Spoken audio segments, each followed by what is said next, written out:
So welcome everyone to Stamp Talks. Today's talk is on the Unitrade Catalog. I want to thank you for coming because this is what we do it for. We want to, help talk about information, make it available across the country and probably other countries as well. I want to thank Robin. I really appreciate you volunteering your time. I mean, it's people like you that make these Stamp Talks possible. So thank you very much. And I also want to thank Sparks Auctions. They have sponsored us, and you can go check out their auctions at sparks-auctions.com. And thank you very much for that, because that goes a long way to helping us put these together and to get our Zoom license and everything else. So without further ado, Robin Harris is the editor of the Unitrade Catalog, and he's going to tell us a whole bunch of stuff that you thought you knew about the catalog, but you're going to learn a whole bunch of stuff that you didn't know about the catalog. So thank you, and over to you. Right, just going to share here.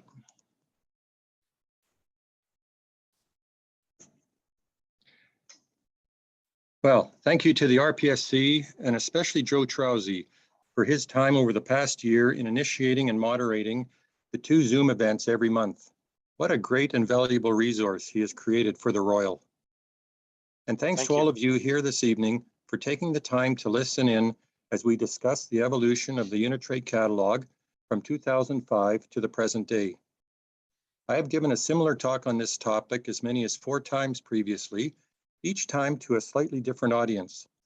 Today's talk will bring us up to date with the 2022 edition, expected this fall.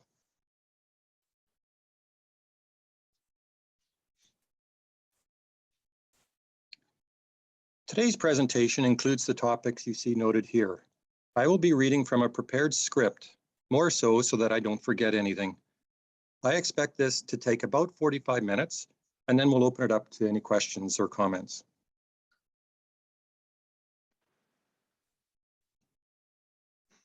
It is my understanding that I was the first stamp collector to edit the Unitrade Catalog. I will give a background on my philatelic endeavors so that you can get an idea of who is editing and updating the catalog these days. I have a few collecting interests, one of which is surely the Canadian stamps from the Elizabethan era. My first big Canadian specialty were the so-called environment definitives of 1977 to 1987. My father and I, particularly during the 70s, 80s, and 90s, purchased lots and lots of mission mixtures from local charities in Winnipeg. My father would do the initial soaking and sorting before I studied the stamps in more detail. We have estimated that we have over 2 million used Canadian stamps sorted and arranged for easy study. In the 1980s, I actually started to create my own specialized catalog. I started with the caricature and landscape series, but I didn't get too far with it. This was just before the time personal computers were becoming available, so the so-called catalog was prepared using a typewriter. This was the first time that I felt there should be a truly specialized catalog for modern Canadian stamps. I began collecting in the mid-1960s by raiding my father's worldwide collection. At the time, I was interested in the stamps of the United States. In the 1980s, I made an exhibit on the American Revolution, an article of which ran in the Canadian Philatelist last year. Another long-lasting interest of mine are the Machen stamps of Great Britain. Some 20 years ago, I created a website for the study of the Machens and subsequently developed album pages that have proved to be very popular with collectors. I particularly enjoy the study of definitives. I feel that is where most of the varieties are, including many that can still be discovered to this day by the studious collector.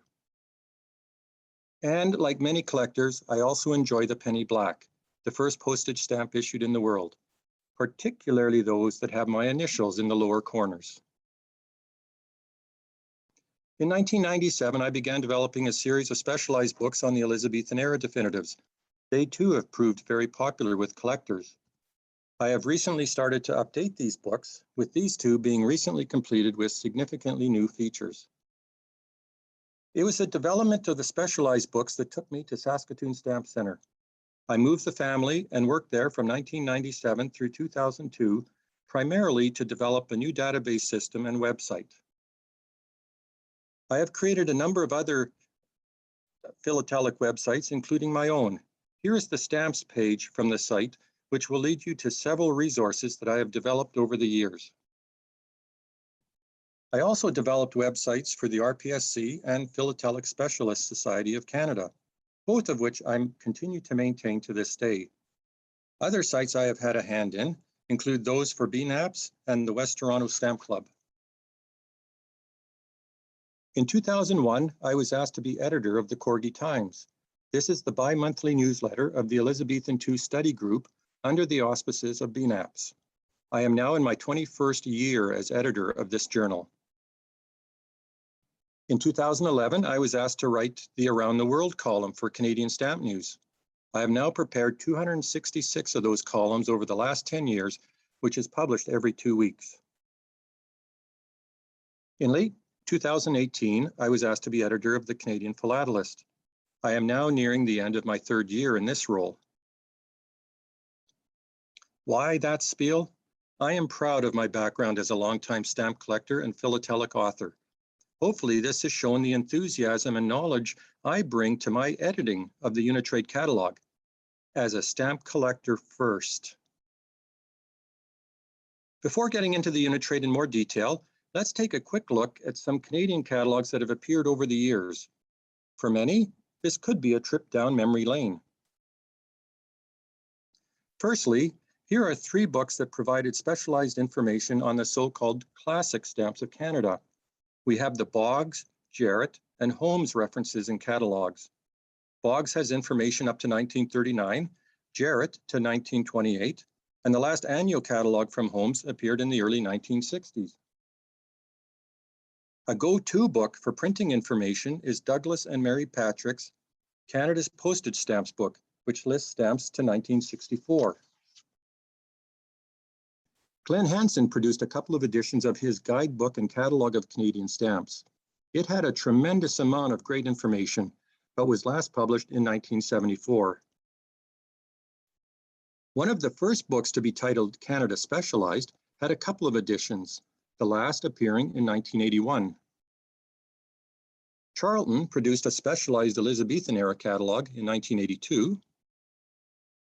And lastly, one of the most popular catalogs of the 70s and 80s was certainly Lyman's Standard Catalog, but it was not specialized. I trust that many of us have some or all of these in our philatelic library for reference purposes. Well, how did I become the editor of the Unitrade Catalogue? I received a phone call from the owner of Unitrade Associates, Gino Casa, in November 2004, asking if I would like to be editor. I don't think Gino had even finished the question before I was answering yes. I had wanted that job for years, but never expected the opportunity would arise.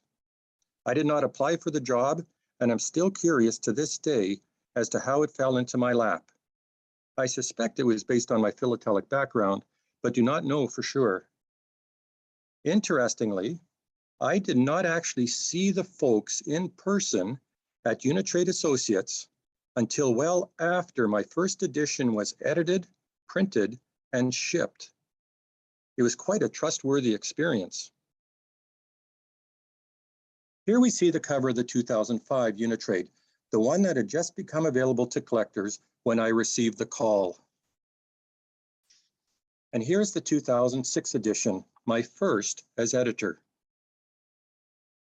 I have now finished 17 editions over the years. Please do not ask me where that time has gone. For the record, here are the various covers.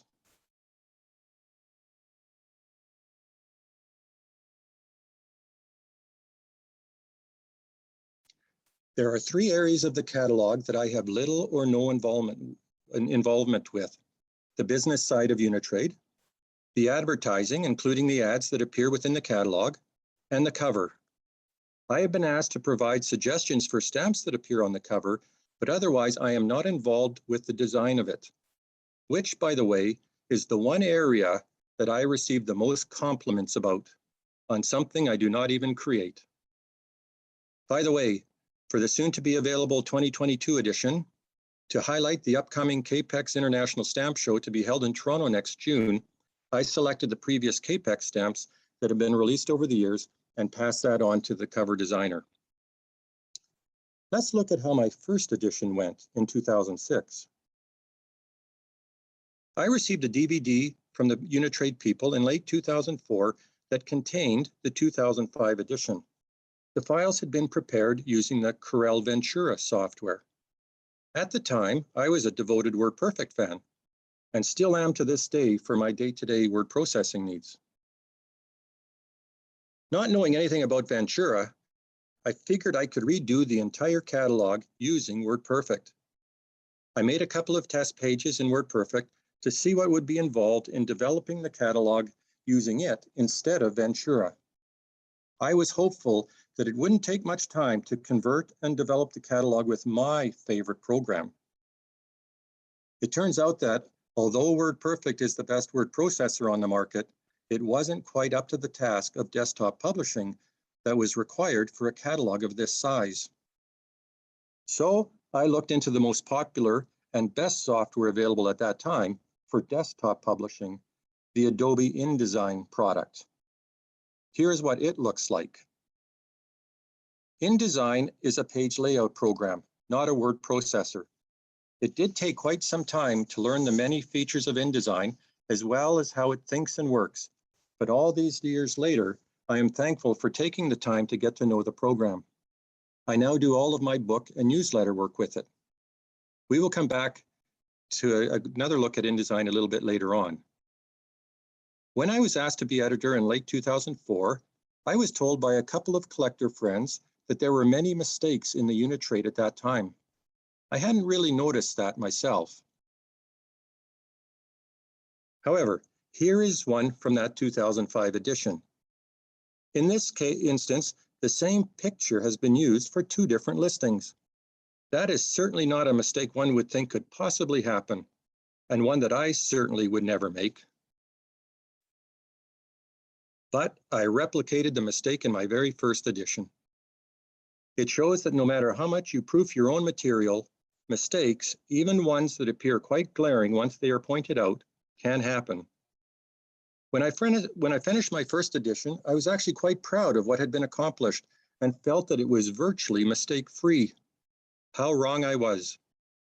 Shortly after publication of that first edition, I received several lengthy emails from observant collectors who were pointing out various typographical mistakes.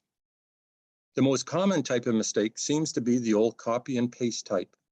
This happens when the details of one listing are copied for another, and then something is missed during the subsequent editing process. To this day, I still regret every mistake that misses the proofing process, but am grateful when they are pointed out. The mistakes are corrected immediately so that the next year's catalog is even better. As I mentioned previously, I had an interest in developing a specialized Canadian catalog for quite some time. When I took over as editor of the Unitrade for the 2006 edition, I had many ideas. This included how the various listings in the catalog should be formatted and the type of content that it should appear in the catalog. Let's take a look at the many changes and additions that took place with my first Unitrade. Here's the 5-cent Canadian flag stamp from 1965. On the left is what the listing looked like in the 2005 edition, and a comparison with the revised layout for the 2006 edition shown on the right. Besides changing the layout slightly, each listing had several new details added, including the name of the designer and engraver, the latter if applicable. Also, the method of printing and the pane size was included. All comb perforated stamps were measured to the nearest tenth. In this example, this stamp is line perforated, not comb perforated, so the gauge is not shown to tenths. And if a postage stamp design also appeared on postal stationery, a footnote was included to point the collector to that, which is the case with this stamp design.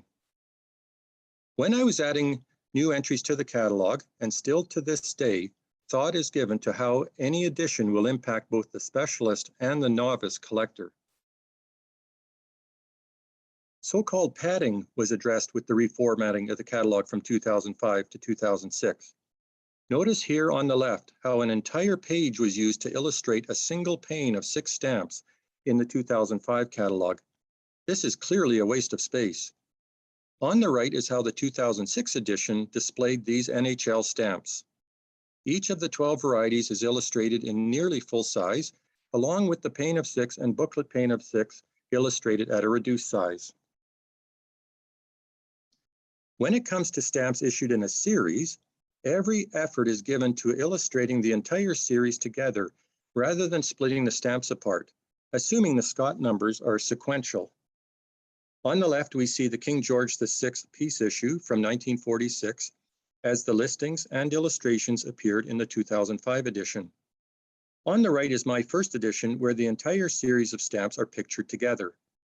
In addition, notice that the corresponding airmail stamp that was issued as part of the peace issue is shown nearby. The listing for the airmail stamp is still shown in the so-called back of the book, but having the illustration up front, beside the rest of the stamps in the series, gives a nice hint to the collector that something else is available for this series. Also added are references to other formats for these stamps, specifically that there are OHMS and G overprinted issues. Another significant change for my first edition was the displaying of complete booklet panes in color. Previously, booklet panes were shown in black and white, and some of the larger formats panes were split and did not show the entire pane. In fact, over 90% of the thousands of illustrations in the catalog for the 2006 edition were updated based on new scans that I had prepared and collected over the years, and specifically for the new edition. As a modern collector with, as I mentioned earlier, a couple of million used stamps at my disposal for research purposes, one area of collecting that I enjoy the most is the hunt for constant plate varieties. A concerted effort was made to add many, many more well-known constant plate varieties to the catalog, and also to illustrate as many as possible. In addition, images for the older re-entries were improved via the generosity of the reentries.com website. Also new to the 2006 edition, index tabs, more accurately called bleeds, were added to the side of the pages. Year title bars were added at the start of each new calendar year. Basic postal rates were listed when postal rate changes occurred. The purpose of showing the basic postal rates is to give the collector the reason why stamps were issued with certain denominations. And as shown with the definitive timeline, a notation was placed in the appropriate date of issue location for those definitives that are assigned a number by Scott Publishing that is found somewhere else in the catalog. The stamp itself may be listed several pages away from when the stamp was actually issued. In this way, if you are browsing the listings in a chronological date of issue order, you can see what other stamps, either definitives or back of the book items, were issued during that time period. For several larger definitive series, summarized tables were added to help the collector see what different varieties exist for each stamp series. Over the years, I have used tables extensively to summarize information, similar to the saying that a picture is worth 1,000 words.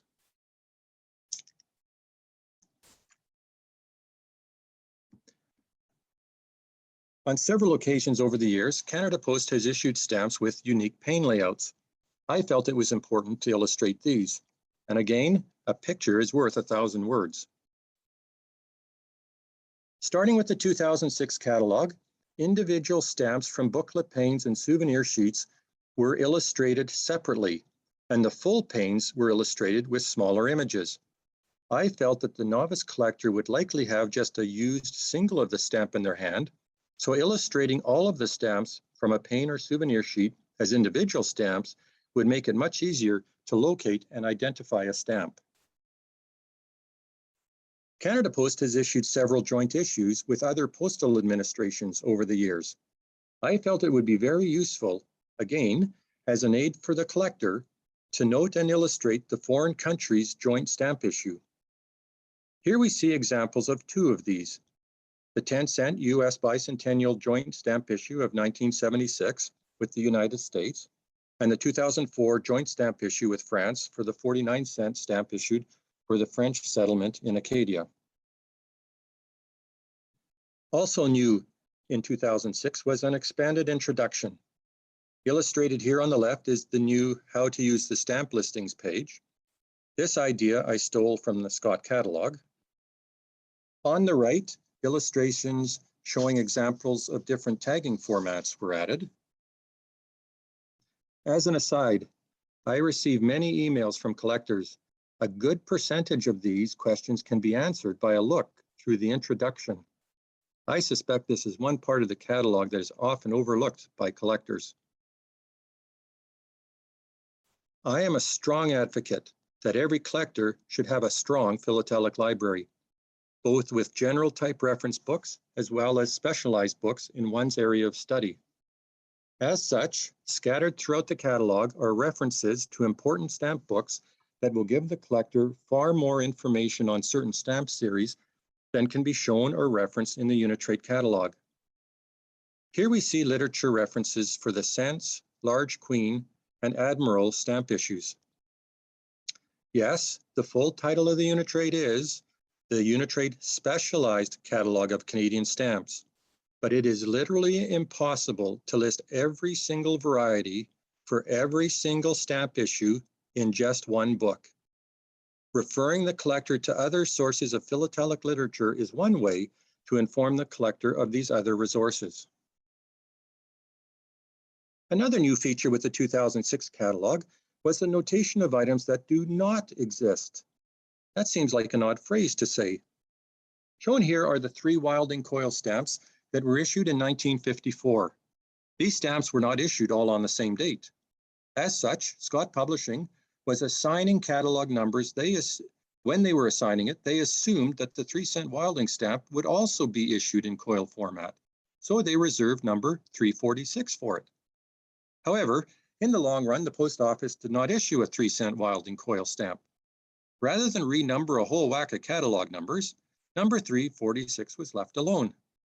By placing a small notation to the collector that reads, "Number 346 is not assigned," ensures that a novice collector is aware that something is not missing from the catalog.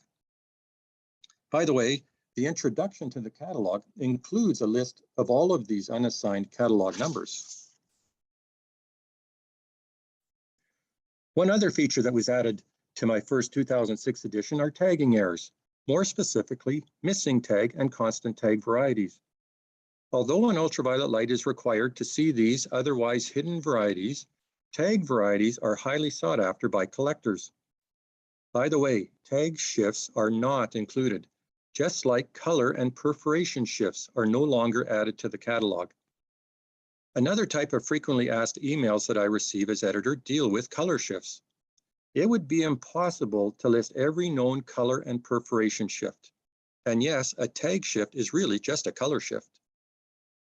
If we added these kinds of shifts, there would be literally hundreds, if not thousands, of new listings. Besides making the listings too overwhelming, we still wouldn't be complete. By that I mean, any multicolor stamp is susceptible to a color shift. That is just the nature of printing. So, those are the new and updated features that appeared in my first Unitrade catalog. There was a tremendous amount of time required, and I loved it. Every moment I loved it. As shown here, the 2005 catalog was prepared using the Corel Ventura software. All of the listings were converted to Adobe InDesign, which required a significant amount of proofing. Even with the proofing that was done then and continues to this day, a typing mistake that was made 10, 15, or more years ago is still found. For that, I certainly apologize. As I said earlier, I hate mistakes more than anyone. And I'm going to go off script just for a moment. About a month ago, I received an email from an astute collector who pointed out a typographical mistake near the front of the Cents issues, I believe, that had been there since the day I took over. Crazy how it's still there all these years later. Over the next several slides, we will look at the new features that have been added to the catalog in the years since. I won't spend too much time on each item, but just enough to show what kinds of new features have appeared. So, on to the 2007 catalog. More bleeds were added to the sides of the pages. Shown at right are color bleeds added to the Elizabethan era definitives. If you glance at the edge of the catalog, these colors make it very easy to open the catalog to the area of interest. Along the bottom of the catalog, bleeds were added noting the basic postal rate errors. In some cases, one can use these notations to move to certain parts of the catalog, at least to the general time period of interest. Quite often, I will have a US or international rate stamp in hand and will use the bottom rate information to quickly find the stamp's place in the catalog. More re-entries were added to the catalog in 2007. Finding some definitive stamps can be a relatively time-consuming process. The 2007 Unitrade had a 1977 to present definitive stamp identifier added at the back of the catalog. This now encompasses some 15 pages, but is a useful tool as it groups the definitive series together. 2008. Uncut press sheets were summarized in their own section. A topical listing was added near the end of the catalog, and I admit it is not complete. Special event covers were added with their own section.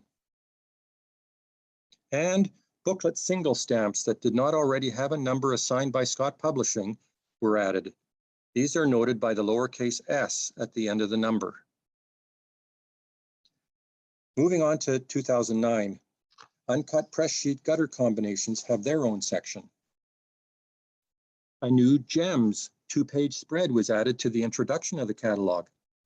This section highlights very high-quality single stamps that sold at auction over the prior 12 months for prices higher than the very fine catalog price.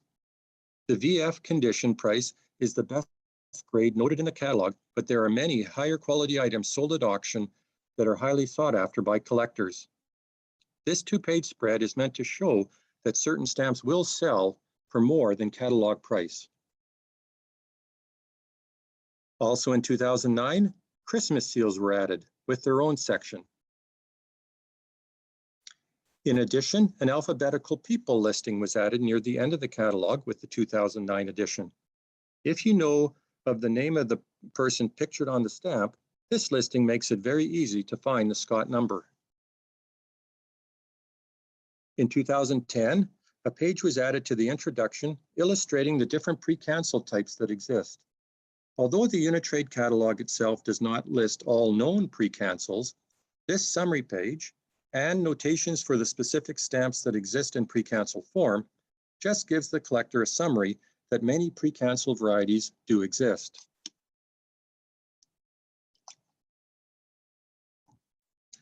In 1967, the United Nations Postal Administration issued 5 stamps for use at the United Nations Pavilion at Expo 67. These stamps were expressed in Canadian currency and were only valid for postage on mail posted at the UN Pavilion during the fair. A small section was added to reflect these almost Canadian stamps. Moving to 2011, the quarterly packs issued by Canada Post were summarized, and the Quebec Wildlife Habitat Conservation stamps were added. The 2012 edition expanded some listings for Newfoundland and semi-official airmails. In 2013, Canada Post's picture postage stamps were added.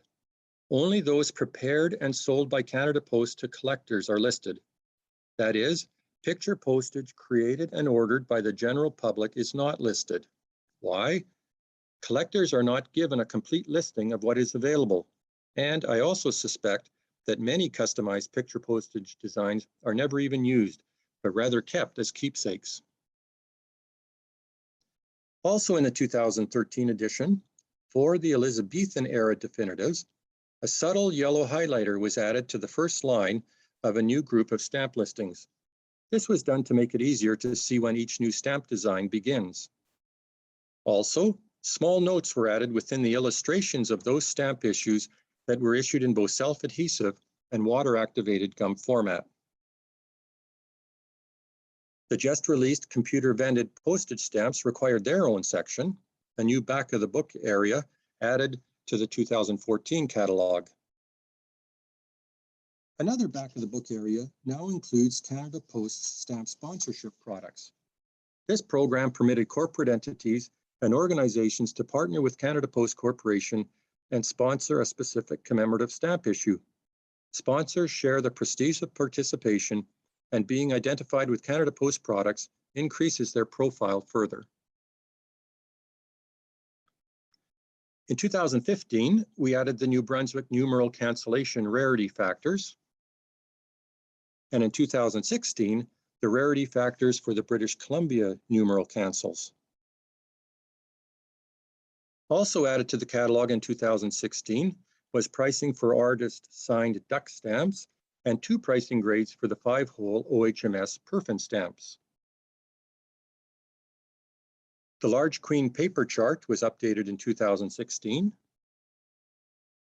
and more varieties were added, as they are every year. 2017 saw a notation added for the 1914 Macdonald Cartier essays, as well as addition of the Newfoundland reply coupons.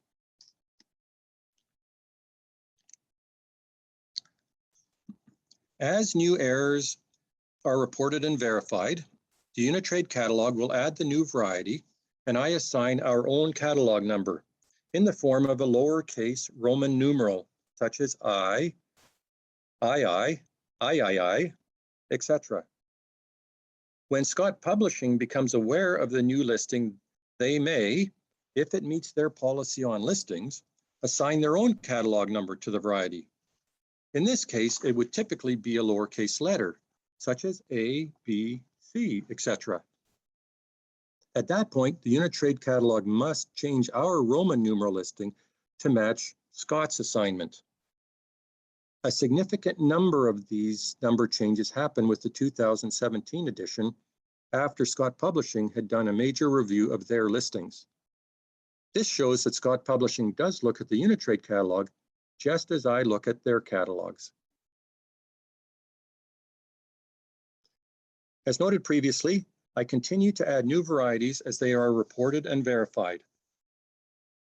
In 2018, we added a small EP symbol beside those constant plate varieties that are known to exist on every single pane of the larger press sheet.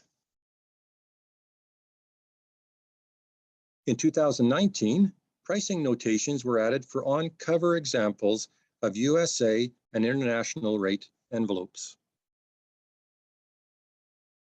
In 2020, the early prepackaged stamps had a new section created.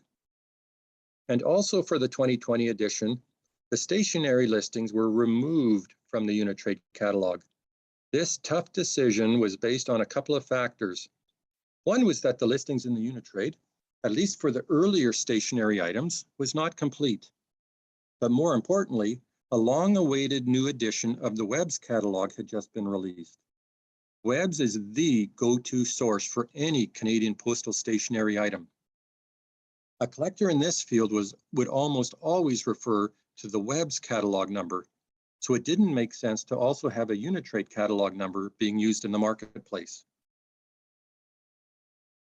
The 2021 catalog saw the early crown circle cancels illustrated. In addition, many new illustrations were added for the thematic and philatelic exhibition cards. Again, a picture is worth 1,000 words.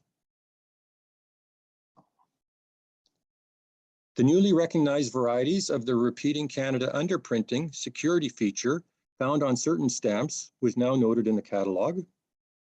This included details and illustrations as well as notations placed within the header of the respective stamp listings. It has not yet been determined if we will add new numbered listings for any stamps where more than one type of underprinting variety exists, but I wouldn't be surprised if that doesn't happen down the road. The 2022 catalog, due out shortly, has had the stamp printers of BNA stamps noted for the various listings. This information is based on that found in the long out of print home specialized philatelic catalog that we illustrated earlier. You will also find an enhanced listing of the British Columbia numeral cancels. An important rework of the 5-hole OHMS perfin listings was completed and appears in this upcoming edition. Previous editions of the Unitrade Catalogue listed the OHMS perfins based on Wrigley's catalog. Ongoing research has shown that several previously listed items were not officially produced. This section now reflects the findings of the British North America Philatelic Society's Perfin Study Group, as published in Canadian Stamps with Perforated Initials 6th edition, edited by John Johnson and Gary Thomason, with help from Patrick Durbano. The catalog numbers have also changed to better reflect the new research. And as has been stated more than once, more varieties continue to be added to the catalog every year.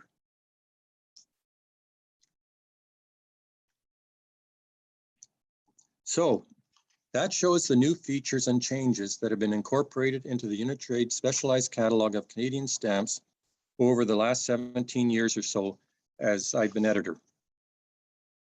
Before I conclude this presentation, I will give a bit of background to some questions that I'm asked from time to time. The first has to do with how the catalog is formatted. As noted previously, the Adobe InDesign software is used. Here we see a screenshot of a 2-page layout. Unlike a word processor, nearly every item that you see here is its own object. That is, every image is a separate unit. Every caption found under every image is a separate unit. The stamp listings for an entire issue is typically its own separate unit.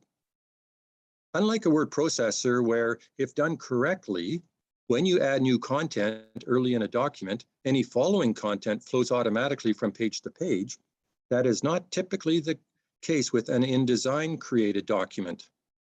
Within the context of InDesign and the requirements of these stamp listings, if something significant needs to be added in the middle of other listings, quite a bit of manual work is required to move the various objects around the page.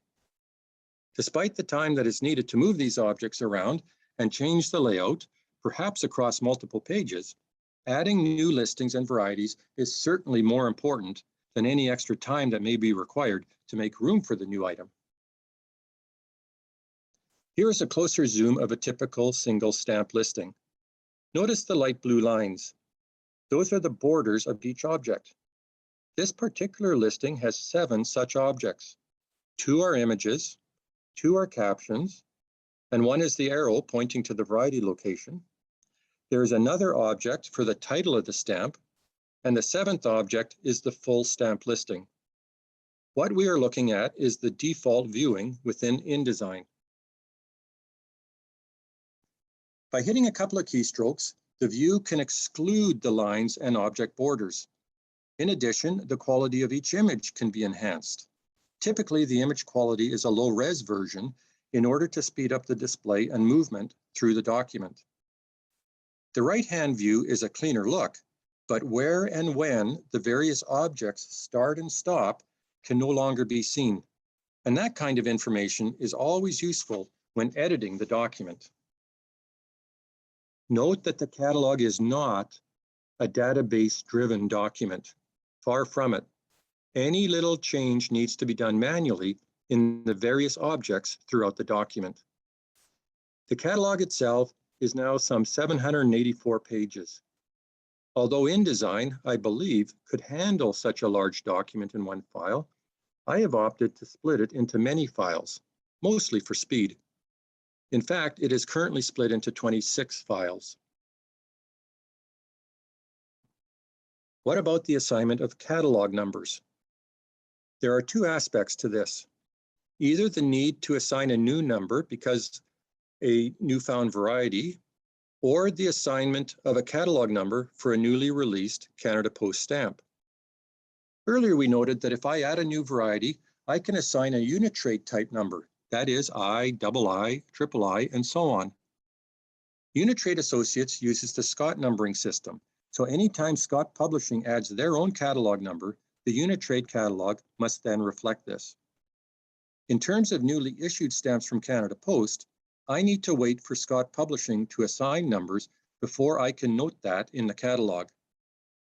When I am adding the new listings, I typically wait until I receive the new numbers from Scott Publishing. By the way, they do not assign a number until they have received the new stamp issues from Canada Post and are able to visually confirm and develop a suitable listing for themselves, which, based on how Canada Post now ships outstanding new issue orders, may be 2 to 3 months after the stamps have been released. When new stamps are issued from Canada Post, I purchase full panes. Scans are made of the full panes and then single stamps are removed for scanning purposes.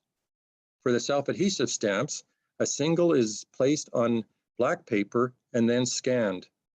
This is needed to get the details of the die cutting.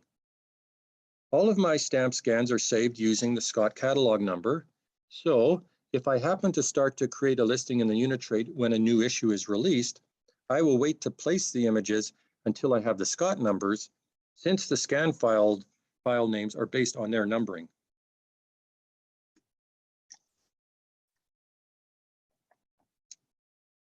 Earlier, I briefly mentioned that many questions I am asked can be answered by reading the introduction.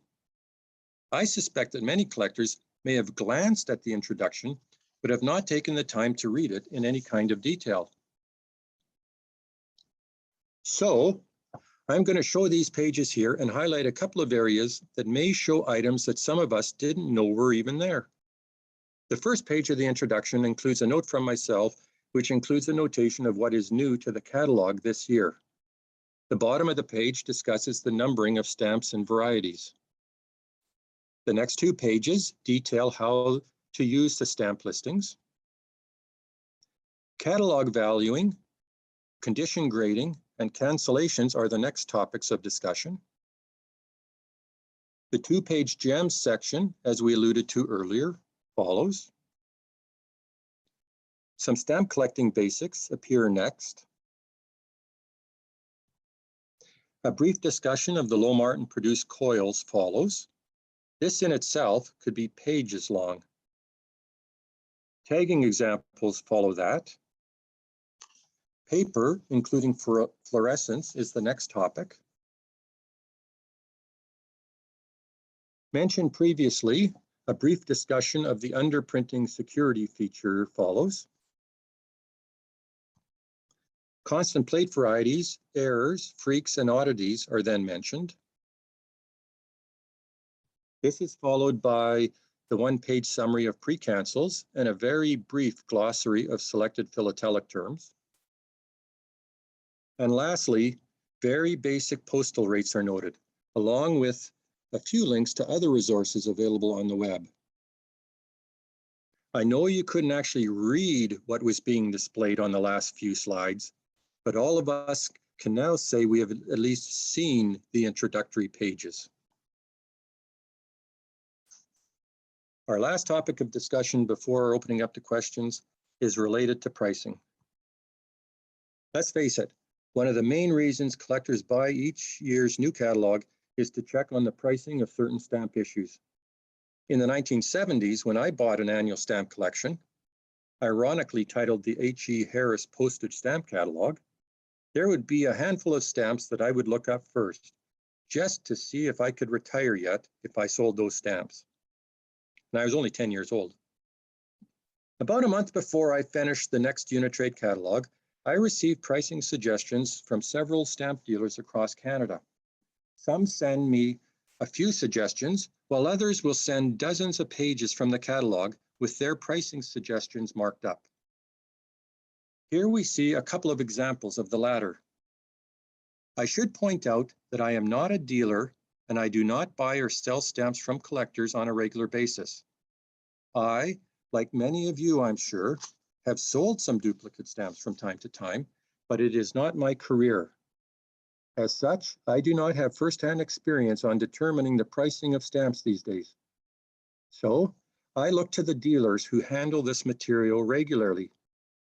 I use a number of dealers because some dealers will have more experience in certain areas of Canadian philately than others. Just like collectors, dealers too have their areas of specialty.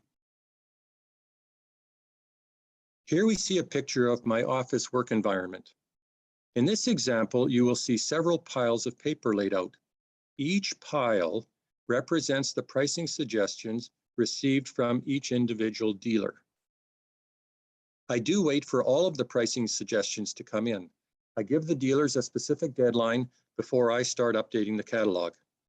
I wait until everything is in because when I am updating the pricing, I work through the catalog from front to back. It is not often that I will receive a pricing suggestion on the same stamp in the same year of preparing the catalog. In fact, it is very rare for that to happen. However, here is one example from several years ago where it did happen. Illustrated is the pricing suggestion from one dealer for the Vancouver 2010 Olympic so-called overprint stamp from 2003. In this case, the dealer is asking that the price of the single stamps be increased, and as a result, also the booklets of 10 and 30. This dealer obviously had some strong demand for the new stamps, may have had short supply, and felt there was a need for the catalog price to increase from $5 to $7.50 for a single mint copy. However, this dealer wanted the price lowered from $5 to just $2 for the mint single. Perhaps this dealer had an oversupply of the booklets and had little requests from collectors. That completes my presentation. What will next year bring? Well, time will tell. I again thank you for staying tuned to this presentation and hope that it gave you an insight into how the Unitrade catalog has evolved over the years. And I welcome any questions or comments. Thank you, Robin. If you want to stop sharing, and then we can go through the Q&A and see what's there. Hey, so our first question is from Michelle Hood. Has any thought been given to abandoning dollar values for a scale, say between 1 and 100,000, where 1 is no value and 100,000 is like for the British Guiana super rare stamp? I need to read that. Has any thought been given to abandoning the dollar? No, none. No thought to that. No one ever suggested anything like that? Not on the Unitrade anyway. Sorry, not on the Unitrade. Next question. I have a 1998 edition. It is the size of a novel. The latest editions are much larger and heavier. How much bigger will a catalog get, and will it be split up in some way? Like, is there anything in the works for that? You know, as I was preparing this talk over the last couple of weeks and rereading through it over and over, I was trying to come up with more and more thoughts to put in the talk and questions that I'm asked all the time. And it wasn't until I read the thing tonight that I remember being asked that all the time. Why didn't I answer that question earlier? I can't believe I missed it. So, yes, how much bigger can it get? I suspect we might be able to go 1 or maybe 2 years before the coil binding becomes a factor. That's my understanding. It'll get too thick for the coil binders, in which case we will need to split it. I thought we were actually going to have to split it several years ago, but it still hasn't happened. So I'm still surprised that we're as thick as we are now. Are quantities shown for the issues adjusted to account for those subsequently overprinted? For example, 72,350,000 is the quantity shown for C9 airmail. Is this the number of C9 produced, or the number of C9s left after a significant quality were overprinted to become CO1 and CO2? I do not know the answer to that. I will have to do some research. Okay. And Robin, is there an easy way to scan the tagging as illustrated on your page 26? So I take it they want to know how I get those pictures. That's how I interpret that question. So I've learned recently that I use my iPhone to take a picture of tagging. I place the stamp on a couple of boxes high enough so it's just underneath the light of my ultraviolet light, which I use a tube lamp, like a fluorescent tube lamp. Then we bought a couple of ultraviolet tubes back in the early 1980s. And I will do that in a lit room. That way, the ultraviolet light is showing me the tagging, but I'm also getting some lighting from above from my normal fluorescent light to illuminate the rest of the stamp. I then place my phone on top of a couple of boxes because my hands aren't sturdy, with the camera portion just over top of the edge of the box. And then I get my zoom and I push the button. And quite often I get the quality that I want. If I don't, then I adjust the lighting slightly, maybe my zoom a little bit. But that's how I get those pictures now. Oh, okay, so it's actually not really scanned at all. It's a photograph. It is not scanned, no. It's Yeah, a photograph using my iPhone. Next question, in what way has the catalog numbers changed for the 5-hole OHMS perfins?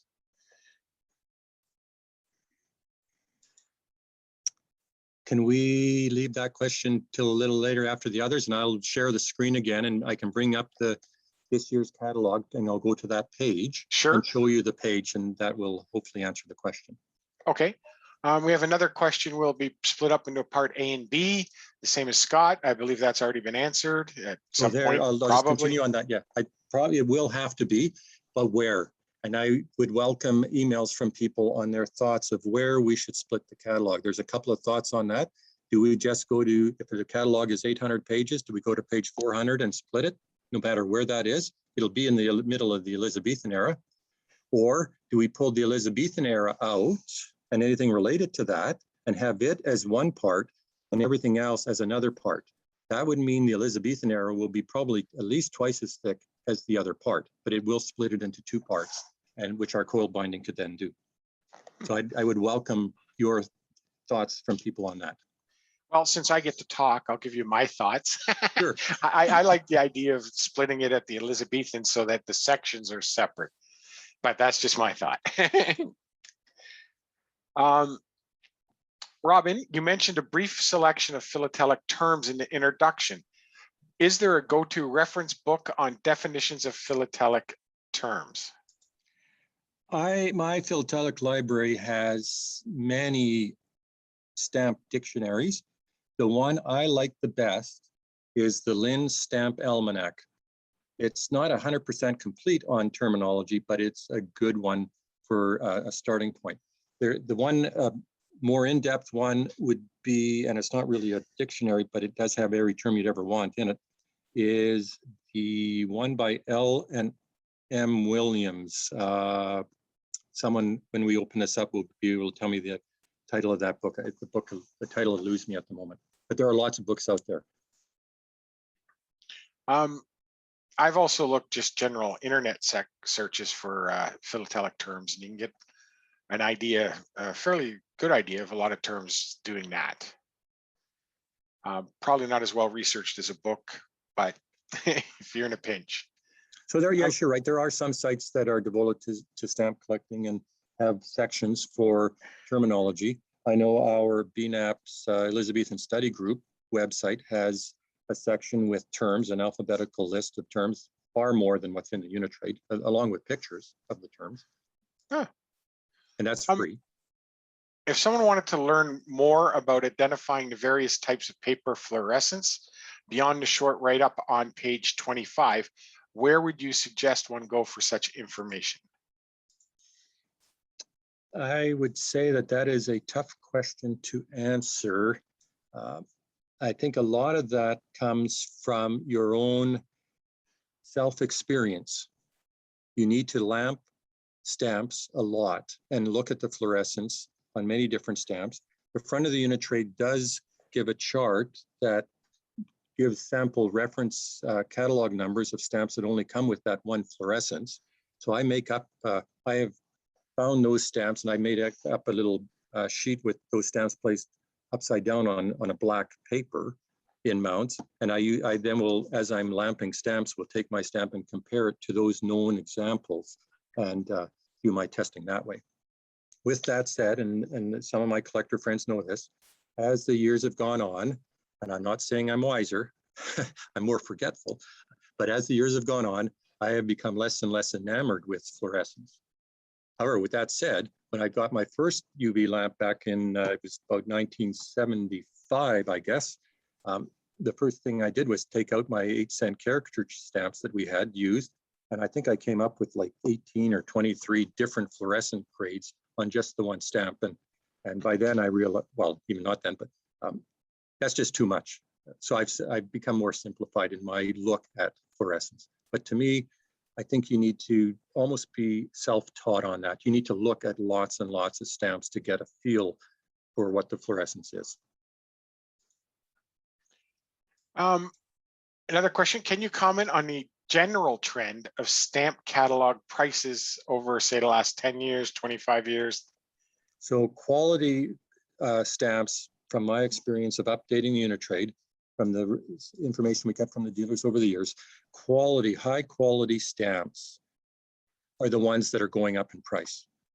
It is rare that we will lower a price, mostly because collectors and dealers, quite, let's face it, aren't a fan of that. High quality stamps are going up in price. There's a demand for that. Hi, Robin. Thank you for the excellent presentation. My question is this. I recently discovered a Canadian definitive from 2007 with slits cut into it, presumably to counteract fraudulent reuse.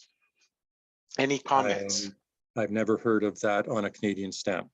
The Great Britain matrons use slits printed in their stamps to avoid reuse of stamps, but I'm not aware of that on a Canadian stamp. I would love to see a picture or scan of that, please. There you go. Send a picture to Robin. Here's a comment I'm assuming about when to split the catalog, and maybe wait until we have a new monarch. Well, at the rate that Canada Post issues new stamps, not counting the COVID year, we usually add 8 or 9 pages just for the new issues. If the Queen is there for a number of years, we are going to run out of that sooner than later. We're going to need to split sooner than later. The second problem with that is one half of the catalog will be huge and the other half will be like 10 pages, right? Repricing. You've indicated that dealers seem to submit their price suggestions independent of each other's. Do dealers collaborate together regarding pricing? I don't know the answer to that. I've never asked them that. I don't know the answer to that. Is there any thought to having a catalog digitally, maybe as a subscription item? Unitrade pays to use the Scott numbering. Scott has found over the years that they don't even want to, well, I guess they have a digital where you have to pay, but at the end of the year, you lose that catalog and you have to be online to do it. At the moment, as far as I know, Unitrade Associates has had no thoughts of doing digitally. At least they'd never mentioned it to me. So I don't know that. You'd have to ask Unitrade Associates that. That's the part of the business that I don't deal with.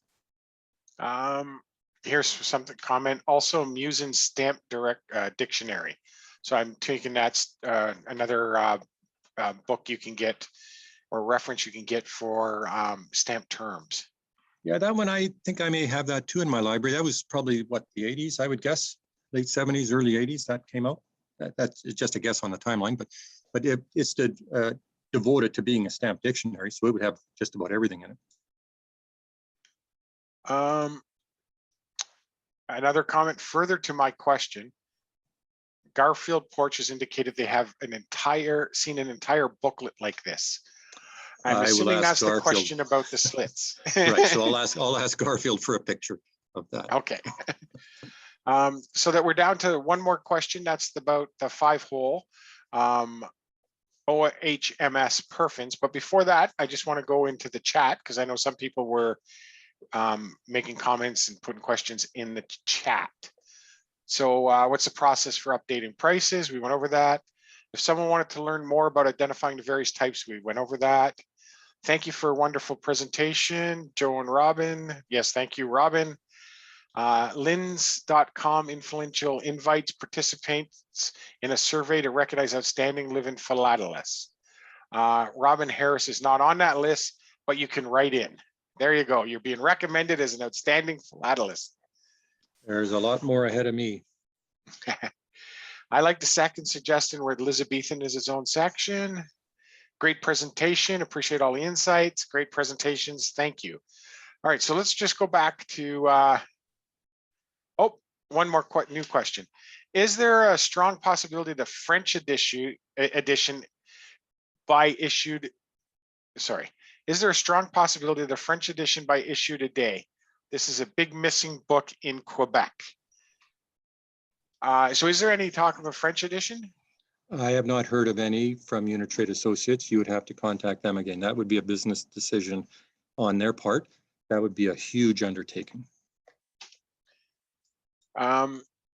Alrighty, so back to how the catalogs have changed into 5-hole OHMS perfins. Okay, I'll share the screen and open up the 2022 catalog and we'll go to that page. Okay. And hopefully that will answer the question then.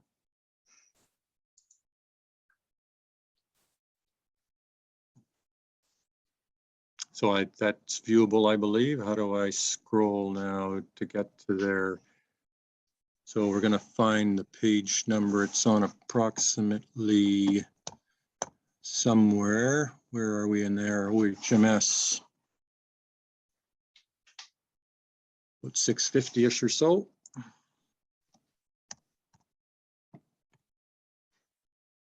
Are we just after or before this, people? I should know the answer to that. It's just after. Here we are. Whoop, missed it by that much. Boy, that mouse is sensitive. So now I should be able to zoom in on that. Control plus. And we'll move that page over. So the perfin catalog identifies perfins by their perfin number.